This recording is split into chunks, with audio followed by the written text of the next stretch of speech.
My name is Matt. I live in a rather small town in the Midwest where I work at our local police station. Nothing out of the ordinary happens here ever. That is, until a few weeks ago. While walking deep in the woods, someone had come across what appeared to be the door to a cellar. Years of neglect had allowed the surrounding brush to grow over the sides of the door. The person cleared the brush away and managed to get the door open. Immediately, an awful stench came out from the cellar and caused the person to vomit. The next thing we knew, we were getting a report to investigate the contents of that cellar. So we went to check it out. It wasn't very deep, only about 6 feet below the ground. The walls were made of cinder block, while the floor remained dirt. It was approximately 12 feet by 12 feet. We found a large portable construction light in the corner of the room that had been hooked up to a car battery. It was focused on a wooden table that stood directly in the middle of the cellar. That's when the discoveries started to get disturbing. The table was saturated with old blood. Tools such as a hammer, a bone saw, and a hatchet were placed on the table. Blood-stained leather straps were secured to the side of the table as well. The cinder block walls had strange symbols drawn sporadically on them in what was clearly blood. On the floor near the wall farthest from the stairs was a cigar box that contained a journal, as well as a brown cloth bag full of human teeth. This discovery left our department dumbfounded. However, it was somehow the journal that really made things strange. The following is an excerpt from that journal. It appears to have been started on January 22nd of 2008, although nothing of note occurs until April 23rd of 2008. April 23rd, 2008. Something happened today. Something strange. I was walking to my 7 a.m. shift this morning when I began to feel uneasy. I got that classic someone is watching me feeling. I turned around expecting to see nothing but random strangers walking to work. In fact, that was mostly what I saw, but it wasn't everything. Amongst the strangers stood a figure. It was incredibly tall, towering over the rest of the crowd by what seemed to be at least a foot. It appeared to be wearing a black cloak that covered its entire body, including its face. I say this because it had no discernible features other than a head and shoulders. No face, arms, or legs were visible. It just stood there. Despite its utterly blank, black face, I could tell it was staring right at me. Is there something deeper than a stare? If so, that is what it was doing. I froze, rooted to the pavement. Finally, it disappeared. It just vanished. I stood confused for what felt like an hour before someone ran into me and knocked me back to reality. I shook it off as nothing and continued to work. Everything was fine until tonight. I worked a double shift today, so I wasn't able to leave until close. At this point, it was roughly 9:30 p.m. It didn't take long into my trek home until I saw it again. The same feeling fell over me as I turned around and I noticed that it was closer. My best estimate would place the entity to be somewhere from 200 to 300 feet behind me. It stopped as I stopped. It walked as I walked. This time I was relatively alone on my block, which filled me with a deep fear that anchored itself into the pit of my stomach. I felt weak in my knees and wanted to pass out. Without thinking, as if by pure instinct, I sprinted away. I ran faster than I have ever ran in my whole entire life. I didn't look back until I reached the steps of my apartment complex. I decided to turn around and look before going through the door, but I saw nothing. As soon as I stepped into my apartment, I began writing this. I need to write it all down just so that I can see how ridiculous it sounds. I'm already starting to feel better. April 25th, 2008. I had a horrible nightmare last night.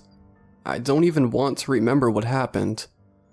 The images are still vivid in my head, but I am trying to forget them. I have never dreamt of anything so horrendous in my entire life. I mustn't write down the details so that I can forget. April 25th, 2008. Today was normal for the most part. I only work the night shift. I was hopeful that the events of earlier were finished when nothing out of the ordinary happened yesterday. I was proven to be mistaken when I saw it again today when I was once again walking back from work. It was closer, now only 100 feet away or so. I ran again, hoping to lose it like I did previously. However, this time it kept up with me. It appeared into the depths of my body as it stood a ways away from my apartment steps. It remained for a minute or two, then disappeared as quickly as it seemed to appear. I have no idea why it stayed with me this time. More updates to come. May 3rd, 2008. It has been a week or more since the last time I saw the figure. I have had the same nightmare every night since I first saw it. It appeared again today while I was riding the subway. I was returning from a trip to the YMCA when I glanced around the subway car and it caught my eye. It was sitting at the other end of the car staring at me. This time I could finally get a good look at it.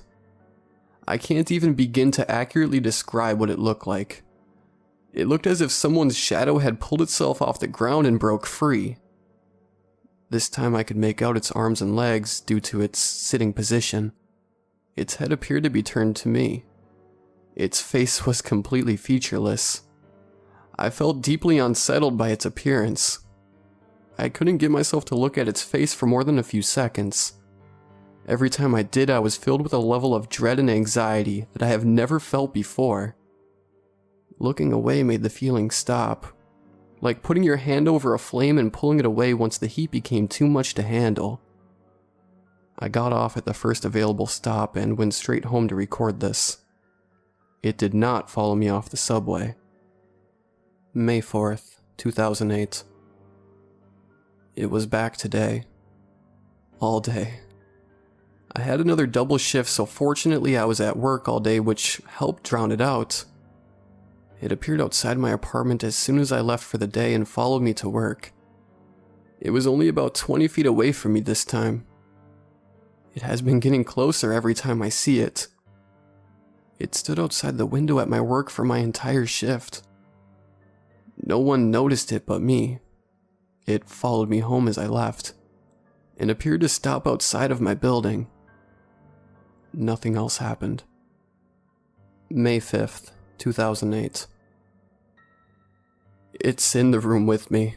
It's still here. It stayed with me all day and, this time, did not stop outside my work nor my apartment. Imagine working all day with a 7-foot figure watching your every move. I can stare at it longer now. Its face is still blank. I can tell because it stands only 5 feet away from me. I cannot tell you how I feel at this moment. It is impossible to articulate the fear that runs through me as I write. I am beginning to accept that it is not going to go away. I fear sleep because I know I will see those things again. That I will experience the same nightmare. At this point in time, the handwriting changes dramatically. It is more frenzied, less meticulous, and overall much more difficult to understand. The following entries were interpreted to the best of our department's abilities. May 28th, 2008. It has been a while since I have used my journal. I just haven't had the motivation. This thing won't leave. It has not left my side in almost a month. I quit my job. I can't keep working in this mental state. I can't shake it and I can't ignore it. The feeling of fear encompasses me at all times. I sit in my room and watch movies all day to try and forget about it. Today, it began to whisper. I cannot understand it, but it is undeniably speaking to me. May 29th, 2008. The whispers are getting louder. I can make out a few words here and there. My updates will become more frequent due to the fact that I no longer have the motivation to do anything but sit. May 29th, 2008. The whispers are becoming more clear. I can't do it. I won't. May 30th, 2008. I can no longer sleep. I suppose this is a good thing. I will no longer have the nightmare. It is speaking at full volume now. It is apparent that it is not actually speaking out loud. Rather, it is speaking to me inside of my own head. Any attempt I make to drown out the voice is fruitless. It has demands. I have sworn that I will not do what it asks. May 30th, 2008. The voice continues. It tells me that if I do what it asks, then it will stop. But I can't. I won't. June 1st, 2008. It is screaming now. I have not been able to sleep in days. I have become desperate to stop the noise. Self-mutilation does no good. I have not left the house. My appetite is almost completely gone despite not eating in days. I will waste away to nothing before I do what it asks. June 3rd, 2008. I had to. Please do not judge me, I had no choice. The voice, it wouldn't stop. It led me to the child, to the forest. It told me where to dig. It told me what to do. I had to do what it asked. I no longer feel anything. I can't get the memories out of my head. I did not know I was capable of such things. When I did what it asked, it stopped for a while to grant me sleep. For a few hours I was free. I had no nightmare, no dreams, just nothing. I will do whatever it takes to get that feeling back. June 6th, 2008. It has told me the truths. It has told me the secrets. It tried to show me before through my nightmares, but I did not understand. Now I do. I know now that what I have done was good. Just know that this is not the end. When it is done with me, it will find another. And when I finally die, I will be rewarded for what I have done. The remaining 48 pages of the journal are filled with unrecognizable and completely unknown writings, symbols, and drawings. No one has any clue on how to interpret what language is being used, as well as what the symbols mean. The drawings range from the innocent, like a wilted flower, to the grotesque, like severed limbs, detailed acts of violence. It became clear right away that we were not going to be able to figure out what had taken place in that cellar. The crime scene appeared to be much too dated to gather any serviceable data from. The condition of the crime scene, the dates in the journal entry, and the amount of brush covering the entrance showed that the cellar had not been used in years.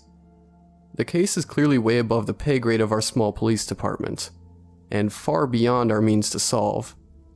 As a result, most of the department simply wants to cover it up and pretend like they never saw it. I can't blame them personally. The reality of the situation was that something horrible took place in that cellar, and that we would probably never know who did it. Over the past couple of weeks, almost everyone has moved on. Except for me. Which is why I'm writing this. I can't get it out of my head. I've even started seeing things. Weird things that I can't explain. There is one line from the journal in particular that has been keeping me up at night. When it is done with me, it will find another. I can't shake the feeling that this isn't over. Maybe it's because I saw something the other day. Something that I know is true, but I can't admit. Something that if it were true, would mean that I am just as crazy as whoever wrote that journal. Please, if anyone is reading this and knows anything about what is going on, help me. I am all out of options.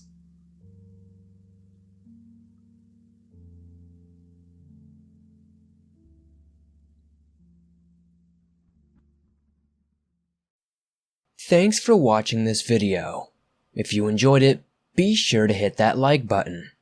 And if you're new here, hit that subscribe button and turn on notifications to never miss when I upload a new video. I upload multiple videos a week similar to this one. If you enjoyed my friend Slumber, who narrated this for me today, be sure to check the description below to subscribe to his channel. He reads things like this all the time. Much love and appreciation to Enjoy This Stuff. They allowed me to share their story, and I think it was great, and I hope you guys thought so too. Let me know your thoughts down below, and if I should keep doing stories like this. Also, if you have a story that you'd like to share on the channel, send it to the email that you can find in the description down below. See you next time.